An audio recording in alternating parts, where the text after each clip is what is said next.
Okay, jumping back in. We just kind of talked about John and sort of some of the off statements about the media and Andrew and sort of disassociation with the family and all such as that, and some of the interesting statements worried about stuff that has no bearing on anything. So jumping back in, going from there, they talked about, and Andrew made a statement that was quite interesting, saying that, oh, you wasted all these years looking at, the family. Well, first of all, that's part of the official protocol of investigation. So it's number one. Number two, if we reasonably believe that your family did it, then that's not wasted time. And we came up with new methodology to test DNA, but you won't let us. And back with JonBenét, Ramsey's half-brother, John Andrew. There are people who have dedicated their lives helping your family find out what really happened to your sister. Do you believe in your heart that this cold case can finally be solved? Absolutely. And I'm not particularly... Why are you shaking your head no? Absolutely. Why did it take you so long to say that? Why are you smiling? For this person in life, I'm a data-driven guy. When I look at this case, I see a mountain of evidence that we have. I see that we're in this golden age of forensic science, that we can apply new and advanced technologies to finally solve this case. So I'm very optimistic. Well, speaking of golden, after the Golden State was identified using genetic genealogy, I know your dad was very hopeful that the technique could be used to identify JonBenét's killer. I got to say, so was I. So has the DNA found on your sister been submitted for that type of testing yet? No is the short answer. And when genealogy search was first pioneered, 3-4 years ago, the requirements were pretty steep. But 3 years down the line, those requirements are becoming less and less rigorous. We have labs like Othram down in Texas, who's doing amazing work with very degraded samples and mixtures and building out full genealogy profiles. And the second thing to consider too, Dr. Oz, is that genealogy search is certainly the holy grail and what we all want to strive for, but there's lots and lots of new technologies that will widen the net and allow us to leverage the DNA that was found on JonBenét's body to find the right things like familial testing, problastic genotyping, and refining the profile should all be evaluated and used to find the killer. My goodness, you've become an expert in this area, and not surprising. Unfortunately. Thank you, Dr. Oz, for saying that, because I was going to say the same thing. You are definitely your father's son. Y'all do the same thing. Talk at length. Oh, they got this testing.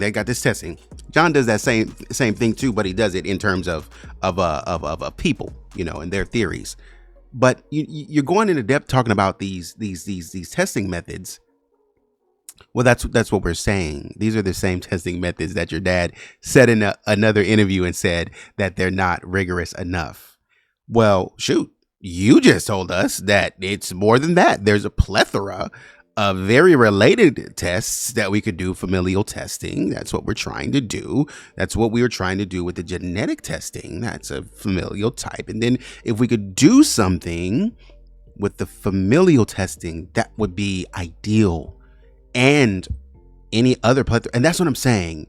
If you're sitting here telling me that there are a plethora of tests that can be taken, and your father is the one that says I shouldn't have to take any of them, that's weird, John, because you should be the first to take and say, hey, here's my DNA. Let me know if you need my DNA or anything from me at any point in time, please. In fact, we should be testing you. We should be testing Burke. We should be testing all the family. But you guys have not said to us, in fact, we're going to take our test tomorrow. Why haven't you guys said that? That's weird. So touch DNA is a concept that people have gotten familiar with. It's often referred to as trace DNA technology. And that's how authorities found evidence of a man not related to your family on JonBenét's leggings in 2008. You made the argument, which I completely understand, that the handle of the suitcase that was probably used in the tape should be tested the same way.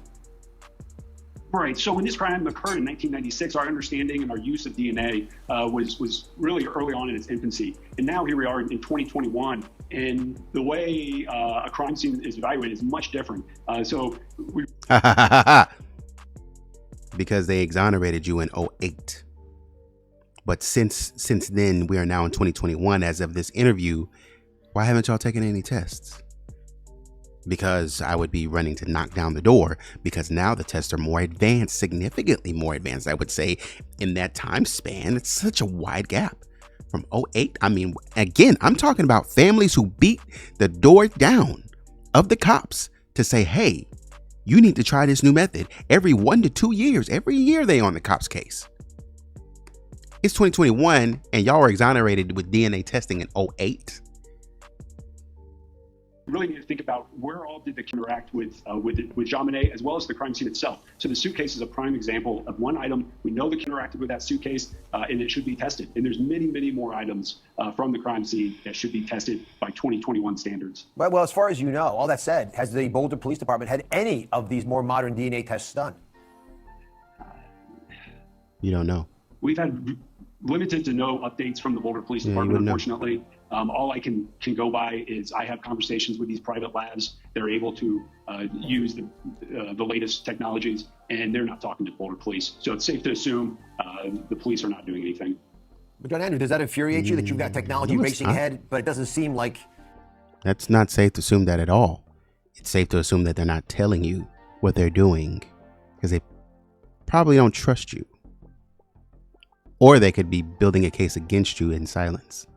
The Boulder Police Department staying up with. I get it. I mean, they got a bunch of other things they're dealing with that are current issues, but this is, I think, and I agree with you, a solvable crime if we use technology that we can use in other cases.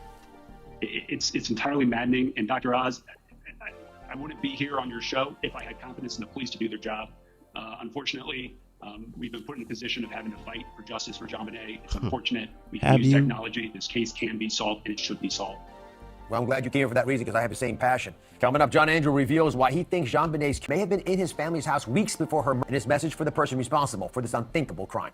Okay. We're back with new updates on the investigation into JonBenét Ramsey's half-brother. John Andrew is with us today. The daughter of famed detective Lou Smith will be here in a minute, revealing new information about her list of suspects. Do you believe JonBenét's on that list? I think there's a very good likelihood the name is on that list. I think it's very plausible that somebody called in the days and the weeks following JonBenét's and gave that piece of information that we need, or that name that needs to be pursued. So today we're going to be giving viewers a detailed look at the crime scene. I mean, really precisely understanding what went down so they can become part of the puzzle-solving team. Your dad bought the house in 1991, 5 years before this tragedy. What stands out to you about this house now? Well, you know, it is a lovely house and a lot of good memories there. But I think it's important to people to consider that this was a 1920s Tudor home from the front, and then in the back was a massive addition, 3 stories. Originally, when we bought it, it had an elevator, and so this was a big, rambling house that had lots of rooms. The basement was cut up, lots of different rooms down the basement. Yeah, it was a complicated house, which I think explains some of the confusion and plausible that somebody called in the days and the weeks following JonBenét's and gave that piece of information that we need, or that name that needs to be pursued. So today we're going to be giving viewers a detailed look at the crime scene. I mean, really precisely understanding what went down so they can become part of the puzzle-solving team. Your dad bought the house in 1991, 5 years before this tragedy. What stands out to you about this house now? Well, it is a lovely house and a lot of good memories there.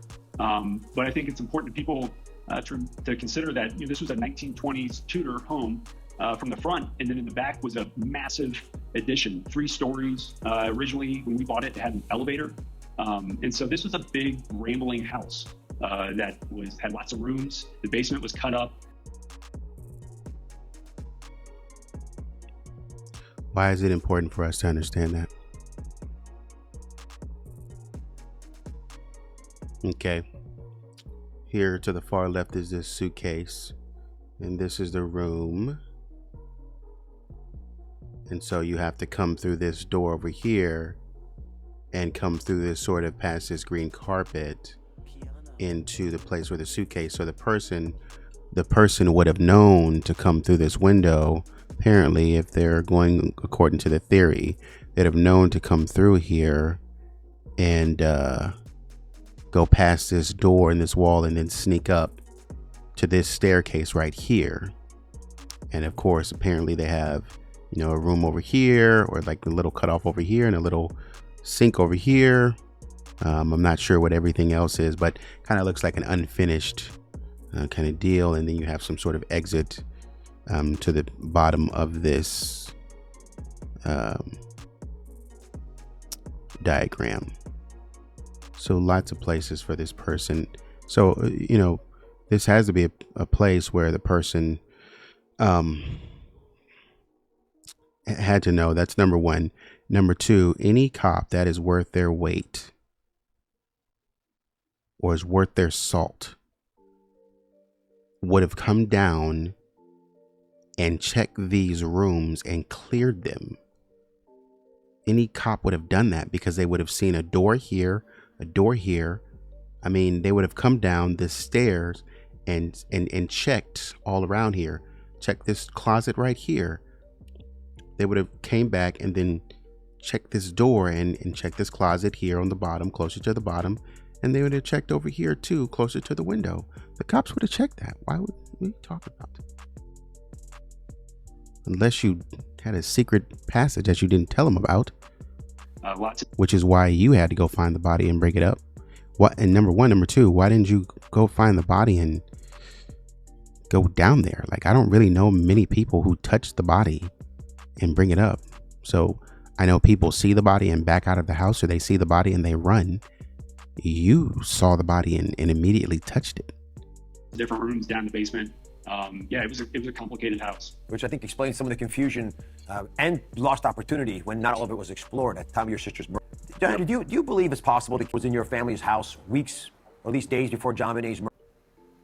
Yeah, I think it's totally plausible that this stalked our family, entered the home when we weren't there. Dad and Patsy, traveled frequently. The house was, not well secured. And I can speak firsthand and seeing pry marks in the rear door at one point prior to JonBenét's death when I was visiting the home. So this killer probably obsessed with your family, maybe your sister. I think so. I think you can see that in the writings in the ransom note themselves, that this person was driven by fantasy. So what's your message to the person whom your half-sister? I'm sure they're following this case as carefully as you. Fantasy of what? If I remember the letter, if I remember the letter correctly, he just said we want money. So what type of fantasy would that be? He didn't mention any fantasy in the way that she was found. They just mentioned that we want money. Don't say anything to the cops. Give us our money. They took 3 pages to say that. I don't know why any unaliver would take 3 pages to say, we have your daughter. We're looking for money. It's really weird, too. Because if they were stalking you for weeks, well, I guess, they wouldn't take Burke because Burke would be, harder because Burke is older. So it makes sense. You are. Yeah, we're coming for you. You think you're smart, but you're not. We're coming. Well, they're pretty good. Well, I've got confidence. It's been 30 years. Andrew, and the rest of your family. Good luck in everything you're doing. I'll do my best to support you as well. I appreciate the opportunity. Thank you. Regards to your father. Thank you. We'll be right back. Very interesting. Oh, they're going to go through this. All right, cool. So we'll jump off and jump back on and then kind of go through the house and kind of see what we can, hopefully that's what they're about to do, and kind of see what we can see. But yeah, appreciate you watching. Like, share, subscribe, comment. Let me know what you think. Until next time, take it easy.